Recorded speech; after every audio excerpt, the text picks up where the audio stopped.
So let me start, Mr. Minister, with the observation that your training was actually in ophthalmology, if I have this right.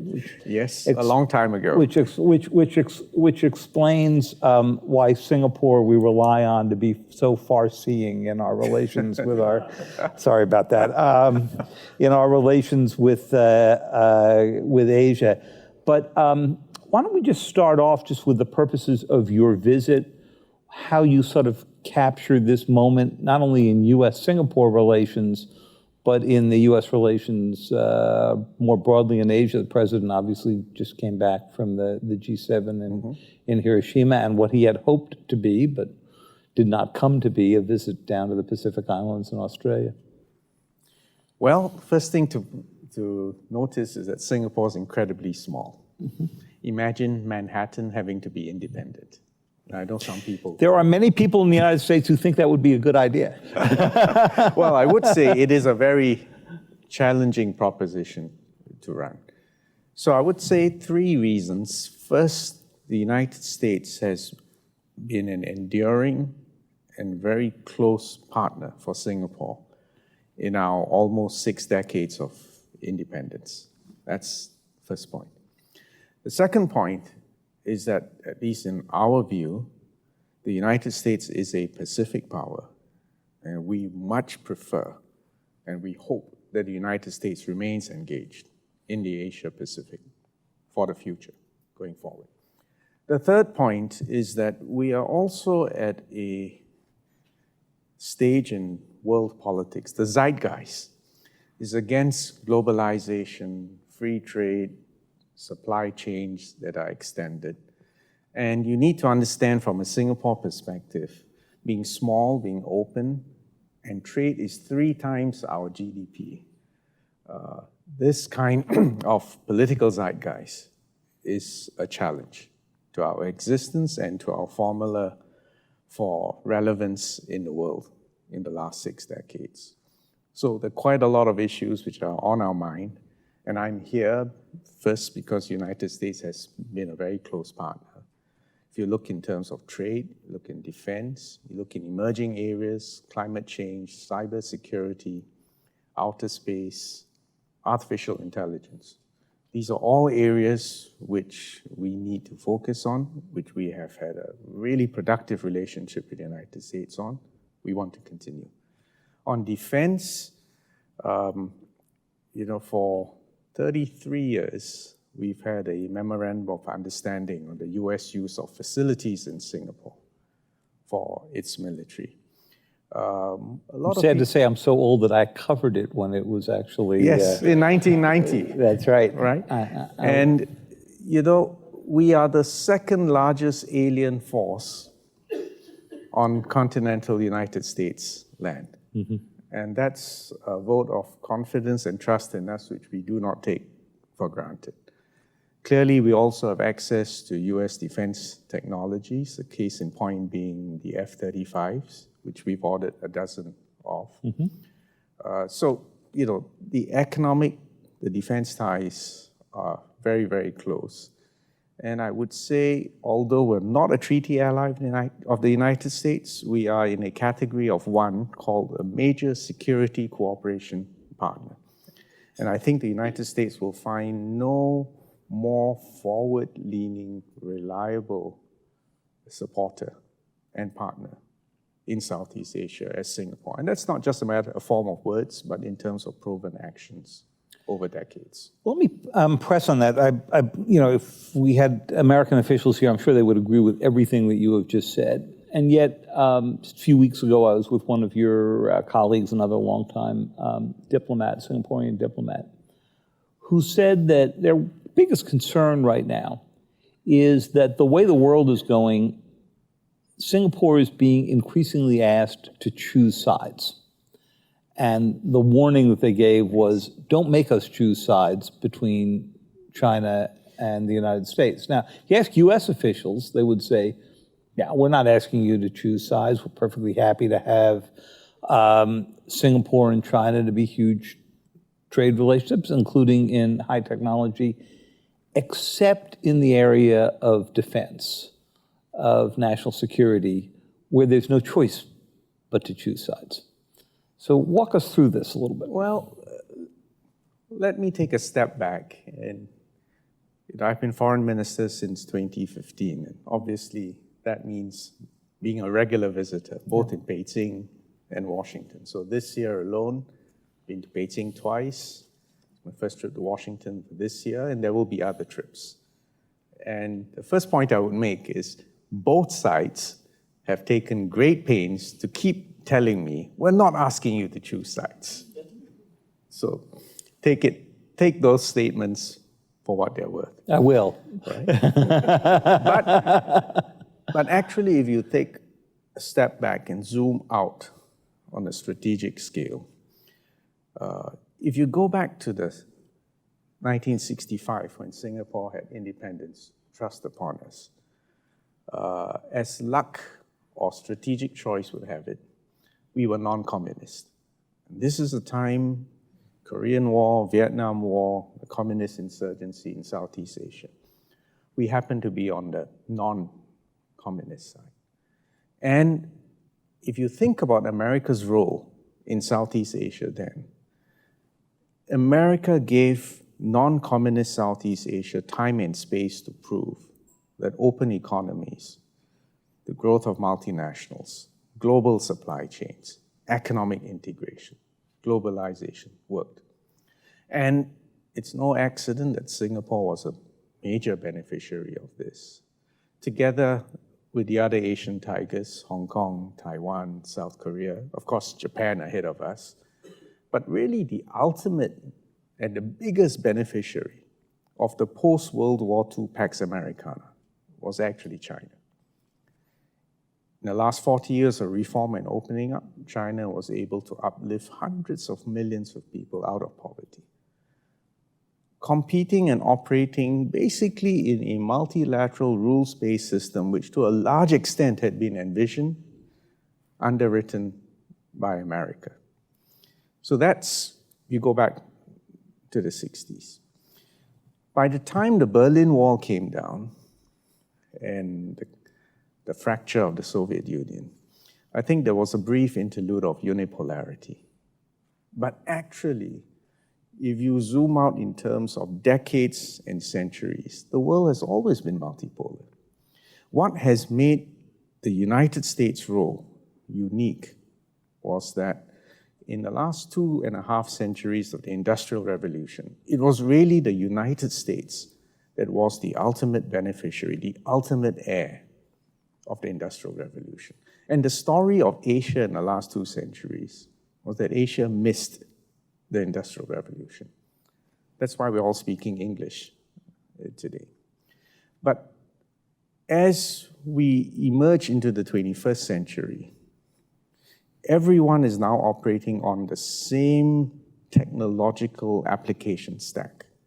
Our science and technology is transnational. And in that kind of world, multipolarity, emerging poles, is to be expected. So I see us now as basically reverting back to a more natural historical trajectory of multiple poles, and in particular, Asia and India and China. Look, if you take a 20th century look back in history, every time China was at peace, united, and had a coherent and integrated economy, it could account for between 25 to 30% of global GDP. But when it missed the Industrial Revolution, and particularly after the end of the Second World War, China's share of global GDP shrank to as small as 4 to 5%. Today, it's back up in the high teens. But in a sense, that's just a reversion to the norm. Anyway, the reason for putting this extended strategic and historical perspective is that we should not be trapped by binary, forced choices, one or the other. Instead, we should understand what's going on with the means of production, and we are in fact at another pivotal point in the industrial or the digital revolution. We are watching the emergence of actually a more naturally multilateral world. And everyone's trying to feel their way, to compete, cooperate without confrontation. So let's pick up on that a little bit. And I agree with your basic argument that we are returning to a norm, Yes. or as a Chinese official put it to me so wonderfully during my last visit there, which was sadly before COVID times. So we had a crummy 400 or 500 years, but we're back, okay? And again, as a big piece of the world economy, as you have suggested. But they're back in a very different way. They're back in a way where Xi Jinping has made it clear that there is an alternative way to organizing the world than the one that the United States and its closest allies have envisioned. That post-1945 order that, as you said, the U.S. benefited from, is in China's mind designed to benefit the United States and its closest allies economically and militarily, and that they're out to go try to create an alternative. And what's been interesting since the Ukraine war happened is that process has sped up. So you've seen Russia and China actually develop a depth of relationship that has many here quite concerned. It's exactly what Nixon and Kissinger were out to try to avoid having happen in the opening to China. So tell us a little bit about what worries you as you watch the U.S. and China in particular go do this, because Secretary Blinken, who you're seeing tomorrow, Yes. will be leaving for China, I think, tomorrow night, right after he Yes. sees you. Yes, he will. There are several, in fact, there are multiple ideas in the thesis Right. you just put forward. Right. The first point is that if you go back to 1945, I think the American share of global GDP would have been about 40%. And America envisioned and underwrote in blood and treasure the global rules-based multi-system as we know it since then. And at that point in time, it was worthwhile for the United States to underwrite it in blood and treasure, because every additional GDP generated on the world, 40 cents would come to the United States. Well, today it's not 40%, not because America's economy has not grown in absolute terms, but it's a relative rebalancing of the global portfolio. So two sub-ideas come up there. First, it is an entirely legitimate American domestic political question for the American voter to say, hang on a minute, if I'm only getting, say, 23% of that delta, why should I underwrite it unilaterally? So that's first a domestic question. The international question is that the world has not stayed still since 1945. And in fact, that formula for rules-based multilateralism, open, inclusive economies, global supply chains, in our view, and I speak here as a beneficiary, has been a great formula for peace and prosperity. In a sense, it allowed all boats to rise with a rising tide. But the question now is, are the multilateral institutions, rules, processes, the operating system, is it still fit for purpose? And does it reflect the realities of the current day and age? In our view, we still need multilateralism, we still need multilateral institutions, we still need rules, but I think the institutions, the rules, the processes, and operating system needs to be updated. So it's not a rejection. You don't throw the baby out with the bathwater, but an understanding that you need to update. It needs to be patched. Well, I don't think anybody would doubt that the operating system is in need of patching. Yes. What's interesting is to watch, to my mind, particularly here in Washington, how the Biden administration has been going about that. So one of the things that I'm sure struck you since you were digital minister and ran the Smart Cities program within Singapore is the degree to which the Biden administration has focused on trying to regain technological edge. And in October, we saw very severe sanctions on China that attempt to deny them the equipment to make the most sophisticated semiconductors. This is to give a breathing space to the United States to rebuild its own semiconductor industry, and you've seen the CHIPS Act and so forth in that direction. In the US, this is referred to as you might put it, a modest change in the operating system. In China, it's viewed as a form of containment. Tell us how you view it. Well, I don't go to those extremes on both sides of the equation. So the first point I would make is that I do not believe America has ever lost the technological edge.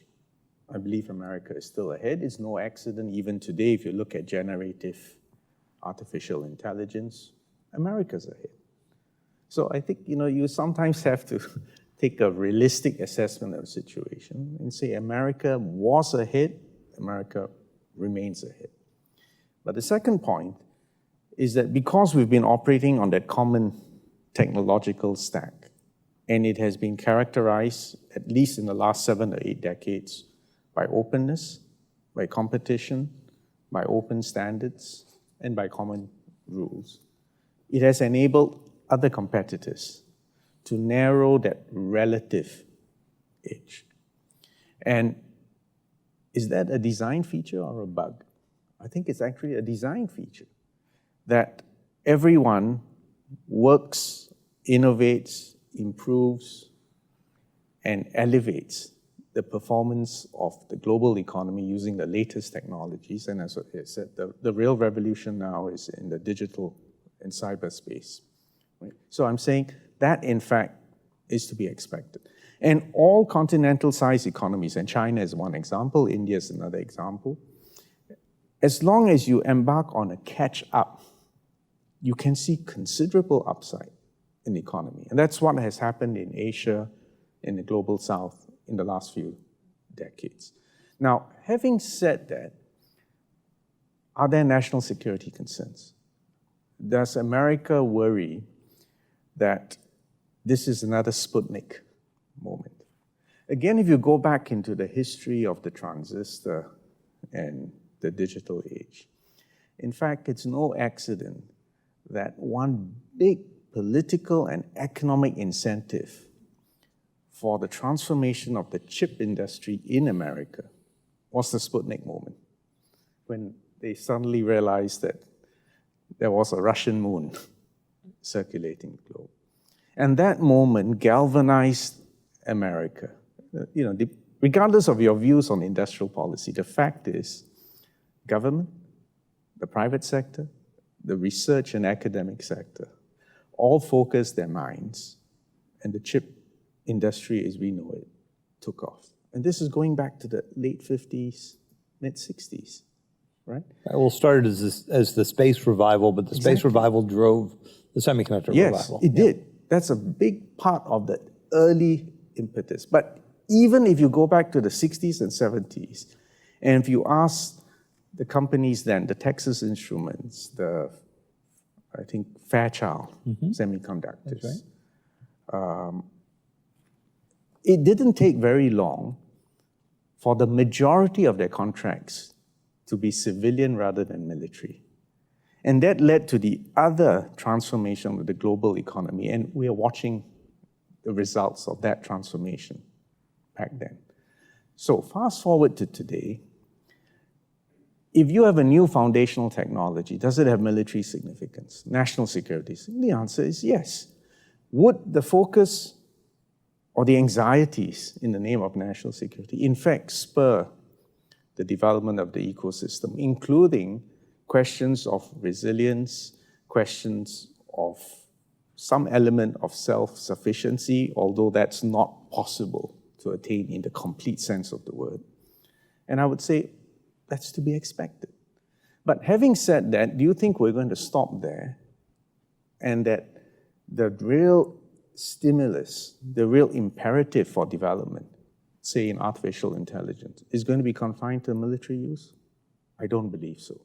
I believe the civilian and international dimensions, the demand for these foundational technologies, that's going to far exceed the national security dimension. So fast forward to today, what is the public policy question? The public policy question is, how do you take care of national security without completely gumming up the whole academic, technological, and economic system that works for the world as a whole? And if we can avoid those extremes, So I think do you- we'll see another flowering, another big, rich harvest available for all of us. So do you believe that the U.S. so far, and the Biden administration in particular, has managed to avoid that? Or are the kind of export bans I referred to only accelerating this sense, both in the United States and in China, that each one is trying to starve the other? Let me put it to you this way. I understand the anxieties on both sides. And the ironic thing is that sometimes each side's anxiety about being less vulnerable creates a self-fulfilling prophecy, where you try to be self-sufficient, you try to create parallel or even rival systems. But I would say, as an outsider to this bilateral competition, I think bifurcation will not work. And in fact, I'm just reminded of what Treasury Secretary Janet Yellen said, I think 2 days ago.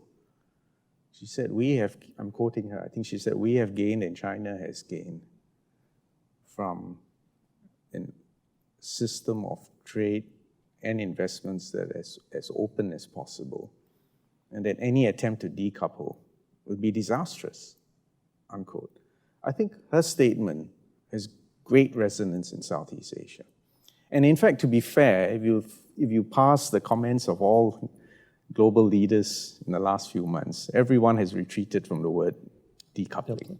Of course, they talk about, now I suppose the new buzzword is de-risking. Yeah. And let me give you my take on it. Right. I think the experience of COVID-19 illustrated the importance of supply chain resilience, and that there is a premium to be paid for resilience, which means you will have to pay a little bit more. But I would also say the question of resilient supply chains applies across the value chain to both suppliers and purchasers.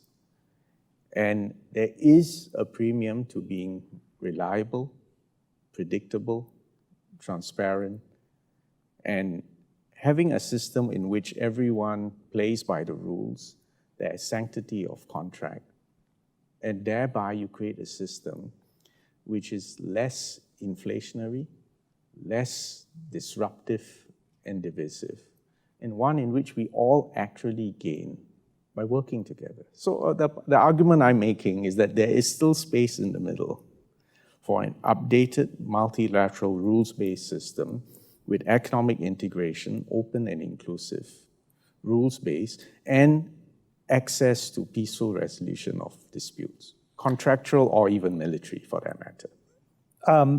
Let me use that opening to ask you one last before we get questions here from all of our other CFR participants.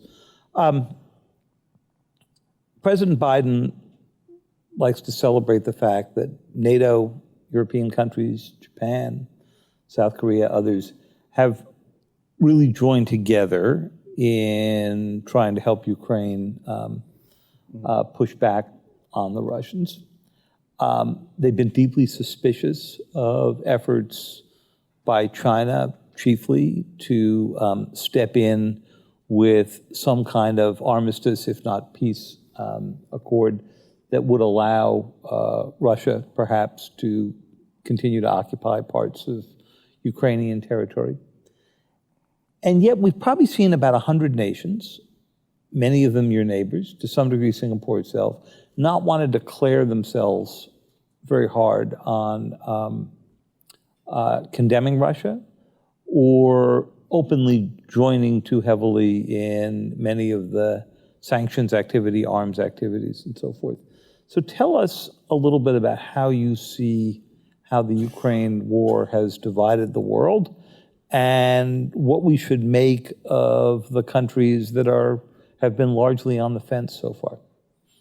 Well, let me answer that at two levels. First, because Singapore is small and we're only 58 years old, for us, when a big neighbor cites historical errors and crazy decisions as a pretext to launch an invasion, redraw boundaries, all alarm bells go off. So for us, the answer is very straightforward. We condemn that invasion. We were voted in the majority at the UN General Assembly. And have continued to in the following. Of course. Months, And I would also have to say that we are probably still the only Southeast Asian nation to have even imposed sanctions on Russia. That's an expression of our national perspective on big neighbors trying to launch invasions and redraw boundaries. Right? So that's our position. And there's no question about where we stand. It's not that we're taking sides, but we're upholding a principle. The UN Charter, respect for sovereignty, independence, and especially territorial integrity. These are sacred, sacrosanct principles. And any breach of that by anyone, we will oppose. We will condemn, and to the limited extent possible, we will take appropriate actions. But actually, let me again try to zoom out. And now let me take an Asian perspective. When we look at Europe, 2 world wars, the Cold War, and it almost seems to me that the strategic question in Europe has been for decades, where is that line? The Iron Curtain, the Berlin Wall, the boundaries of NATO. Is Russia part of Europe? Where is that line? And at one level, you could say even the fight over Ukraine is still another worked example of that question. Where is that line? Now, shift your attention to Southeast Asia and both our historical experience as well as our strategic options. Having previously been an arena for the Cold War, we don't want lines drawn in Southeast Asia. We don't want to have to answer the question, where is that line and who is taking, which side of that line you are. Our organizing principle in Southeast Asia is to have an open, inclusive, strategic architecture, to be friends with both the United States, which is a Pacific power, which is the largest, still the largest source of foreign investment into Southeast Asia. I often remind people, America has more invested in Southeast Asia than it has cumulatively invested in India, China, Korea, and Japan combined. Most people don't appreciate that, don't even realize that. In the case of Singapore, if you look at American investments into Singapore, America has invested more in Singapore than it has invested in China, Japan, and Korea combined. So, do we want America to continue? We do. Having said that, if you ask most of my neighbors, who is your largest trading partner? The answer will be China. If you ask me, who is my largest trading partner for goods? It's China. But if you ask me, who is your largest trading partner for services? It's the United States of America. So, what we want is overlapping circles of friends. We want to give both the United States and China and Europe and other emerging poles real stakes in the peace, prosperity, and development of Southeast Asia. And by giving everyone an incentive to create peace and development in Southeast Asia, we also hope that a stable balance of power will emerge. So we're trying to really create quite a different strategic landscape in Southeast Asia compared to the situation in Europe. So when I look at the different reactions, well, actually in Southeast Asia, I think 8 out of 10 voted in favor of the resolution. If you look in the global south, particularly in Africa, you get more mixed views. But again, from my interactions there, the word which tends to float up quite often in those circles is hypocrisy. because they say, well, the world didn't begin and end in Europe. What about all the unresolved questions in the global south? And is the same strategic attention? So you hear that from India in particular very strongly. Well, with India, India is so big, it is a pole unto itself. Yeah. It has its own considerations for the positions it takes with respect to Russia, which you have to remember has been a long historical partner of India. And even their arms depend on it. Right. In Southeast Asia, you look at Vietnam and Laos, they depend on Russian arms. And there has been decades of strategic support. You go to Africa, and many of them will tell you, we remember apartheid and where the West and where Russia stood on this position. So the point is to understand that the world is complicated. There are historical memories. There are questions of philosophical consistency, and there are strategic interests. Well, let's, I could keep doing this, but no reason I should have all the fun here. So we're going to go to questions in the audience, and we'll start back here, and then Dov will turn to you. And if each one of you would just tell us who you are, and remember that when the conversation's on the record, it's not only on the record for him, it's on the record for all of you. Thank you for being here, Mr. That's Foreign called Minister. mutual deterrence. Yeah. Indeed. Maureen Farrell, U.S. Department of Defense. Thank you for raising Global South issues. I was wondering if you could talk a little bit about Singapore's foreign policy with respect to the Global South outside of Southeast Asia. Thank you. Well, we identify with the Global South. We are a small nation, a young nation. Well, it's true that we've made significant progress in the last 58 years. But it wasn't that long ago that we were a colony too. So I would say first, we understand the anxieties. Within the United Nations, we started what we call FOSS, the Forum of Small States. Started off with 16 of us, it's now 108. And I think this point about a focus on justice, a focus on consistency, on economic development and opportunities is something which we all make common cause with. So we understand, we support, and we stand with our brethren in the Global South. Dov.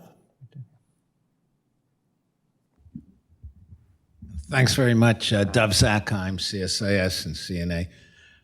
Thank you, Minister. One word hasn't come up yet. Yes. Surprised David didn't raise it. It's called Taiwan. I was going to, Dov, but I knew I could count on you.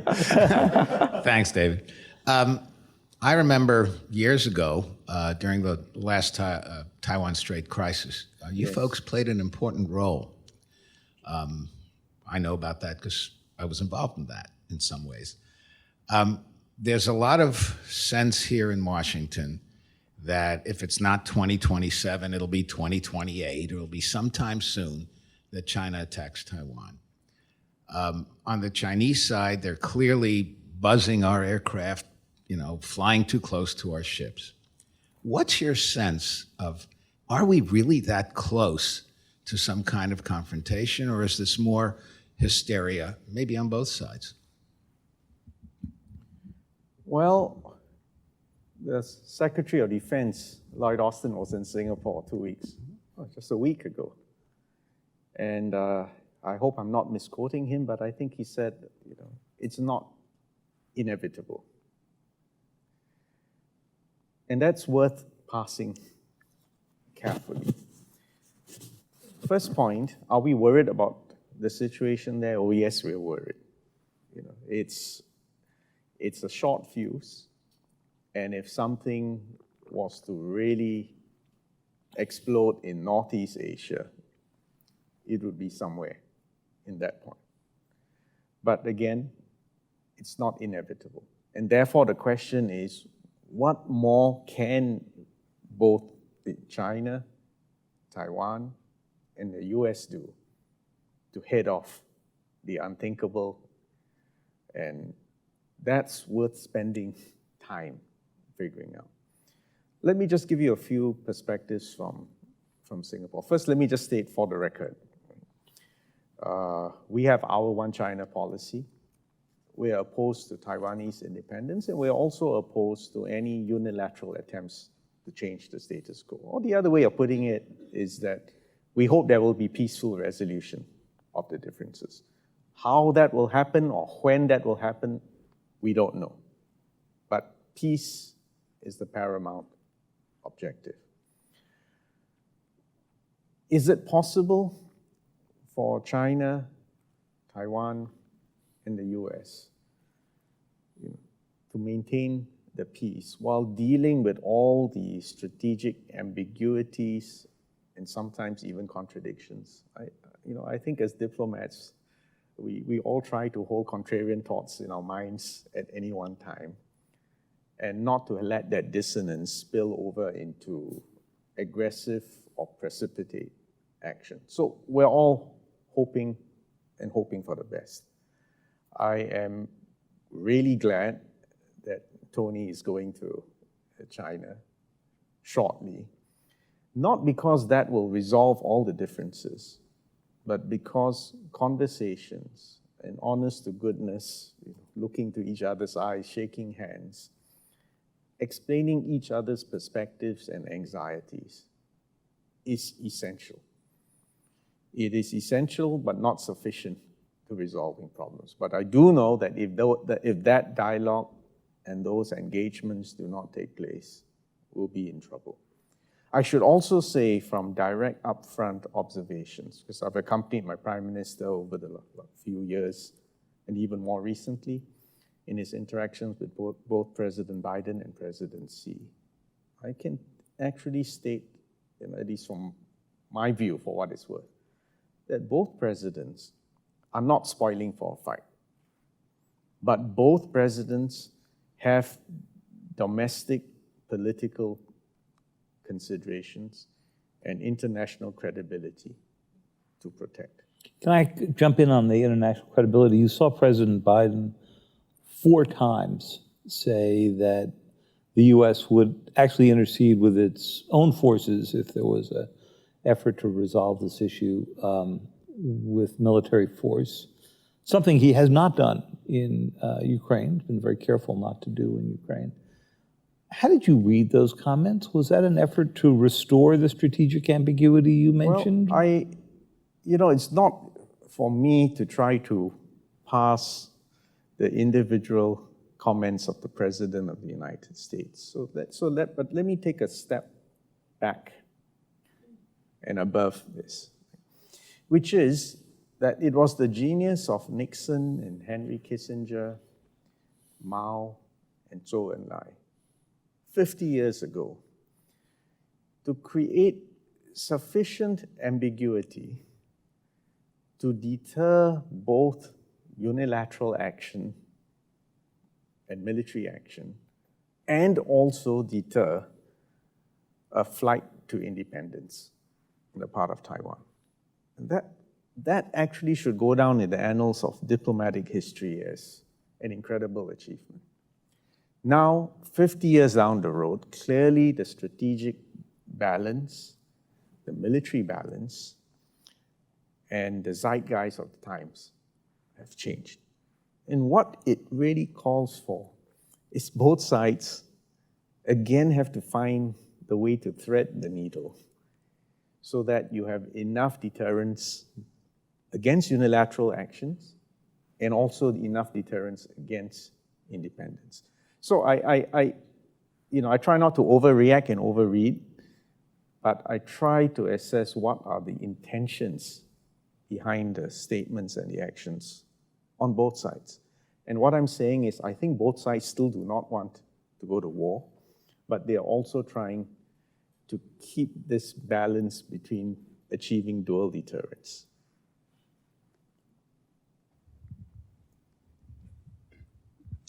Nelson Cunningham, McClarty Nelson. Associates. So good to see you again, Great to Minister see you too. Balakrishnan. And David, I could see you I think crafting the first chapters of your next book there on some of the questions and his answers there. I'm sorry it was that obvious, Mel. Yeah.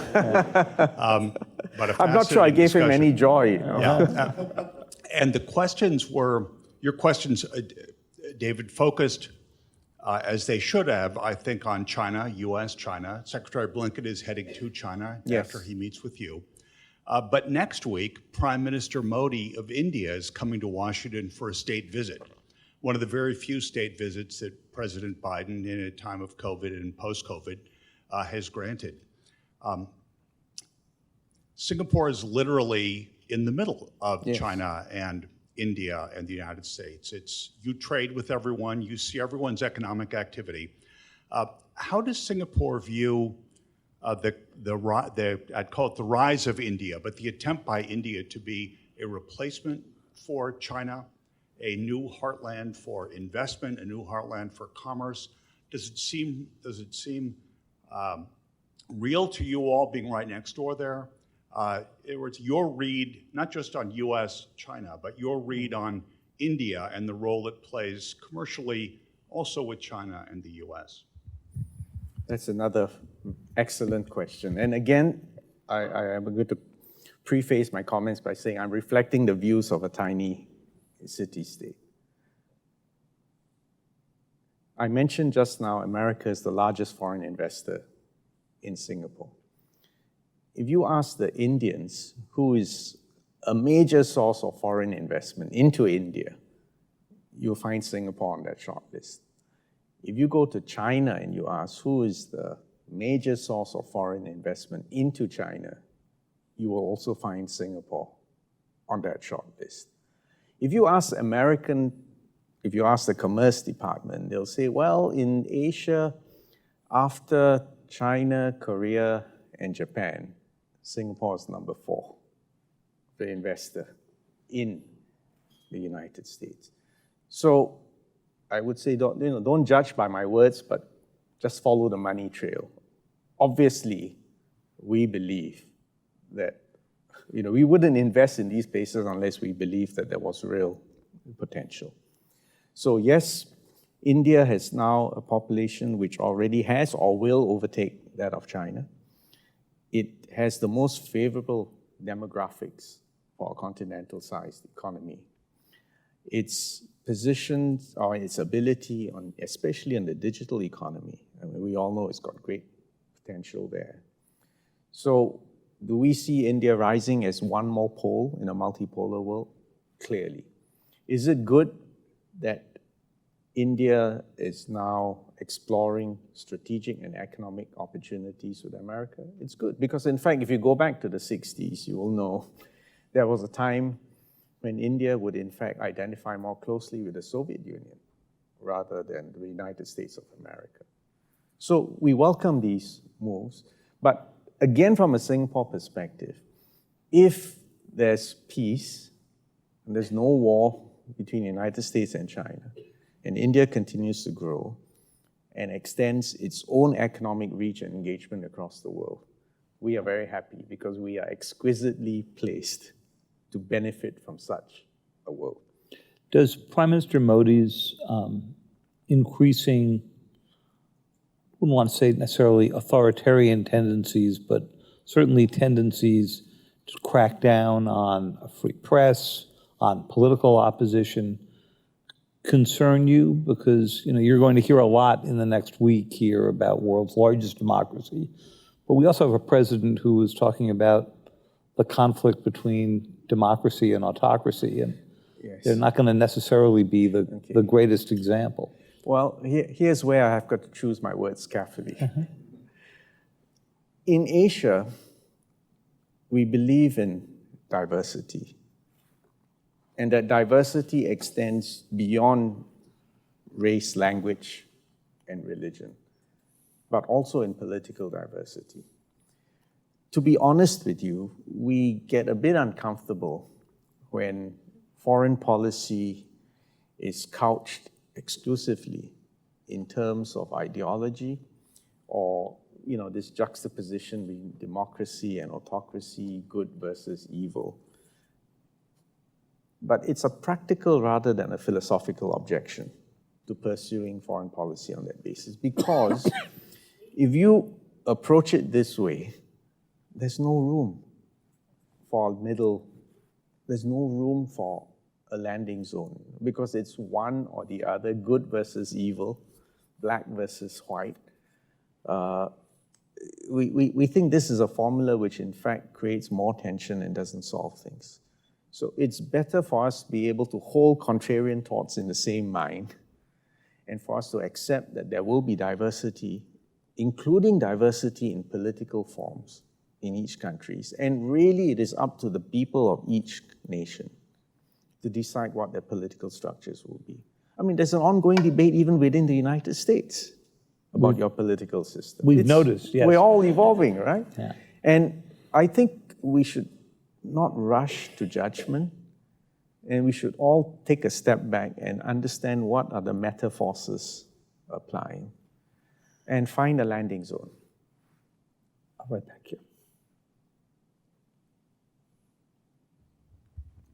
Thank you for being with us, Mr. Foreign Minister. We appreciate your insights. I'm Tamaika Tilleman with Han Ventures. You spoke a little bit in your framing remarks at the outset about the importance of working off common stacks, technologically speaking. Yes. And it's fascinating to see that India, China, and Singapore have all developed very sophisticated digital infrastructure platforms that bring together digital identity, data, and payments in a very sophisticated way, and you see efforts now to export that digital infrastructure across the region and increasingly, in some cases, to other parts of the world as well, on the part of those countries. The United States is not pursuing anything resembling this. We have had a big conversation in the US about physical infrastructure. We haven't really had a conversation about the digital rails on which the economy of the 21st century will run. And as a trade-powered nation, I'd be interested in getting your take on this and whether you think that's a vulnerability for the United States going forward. I think that's an opportunity for the United States. Let me explain why. I mean, number one, I said, I still believe America is the most technologically advanced, on the cutting edge of these technologies, and especially digital technology. But having said that, I think what we have focused on is to make sure that we have invested in the infrastructure, both the hard and the soft aspects of the infrastructure, so that we can be early adopters of these new technologies. We can achieve the efficiencies, the competitive advantages that these new technologies offer us. And so in the case of Singapore, I mean, if you visit any home, you'll find 2 fibers in every home, in every office. But of course, it's easy because we're a small country. Yes, you're right, we have rolled out digital identity. We have financial systems which are paperless, cashless, and presenceless. I can open a bank account without ever having to physically sign a piece of paper or go to a branch. But I don't believe in the export model, and because I think every country is going to develop its own identity and financial payment systems. But what is important is interoperability. So for instance, in the case of Singapore, as long as I have the phone number of any of my colleagues here, I can send money instantly with close to 0 transaction costs. But we haven't stopped there. We also have interconnects now with India's UPI. So in theory, if I have the phone number of any one of the 1.4 billion people in India, I can send money or receive money from them instantly. Now, it's not just about that, but think of the economic impact of that. That every expatriate worker can send money home to daddy or mommy as cheaply and efficiently as possible. Every small-time business, hawker, artist, artisan can sell me a product and can get paid. It is those downstream amplification of opportunities that we're interested in. Will America get there? I'm sure it will. But you need to get over the political humps and to create the public infrastructure which is needed for these systems to run. And then there's the other part, which is about inclusion, which means your education system, your training systems, making sure no one gets left behind, either because of age, education, race, language, or religion. These are political efforts, and you need just as much attention on this as it is in building the digital rails that you spoke about. So I think a combination of focusing on infrastructure, education, skills, capacity building, and then focusing, once you've got the domestic side settled, then focusing on interoperability, and then making sure we have, on a global scale, the rules of engagement, standards, precautions, which reflect the concerns, the political concerns that all of us have. So I still believe ultimately we need a United Nations convention, say on artificial intelligence, in the same way we've had a convention on the law of the sea, a framework convention for climate change. I see these as emerging areas. But again, the point is, yes, there's competition, but beware of this attempt to split the poles apart. Beware of binary solutions. Aim for multilateral solutions which are fit for purpose and which fit both the technological and political needs of the time. I remain hopeful that we will get there. We only have a few minutes left. Connor, did we have a question from one of our virtual participants? We will take our next question from Joanna Weschler. Thank you. I wanted to go back to the issue of Singapore not taking sides as key to your foreign policy. And I have followed your country in the context of the UN since your 2001-2002 term on the Security Council, and was repeatedly impressed by the political positions that Singapore has taken. And the most recent example is the April debate that was chaired during the Russian presidency by Foreign Minister Sergei Lavrov on effective multilateralism through the defense of the principles of the UN Charter.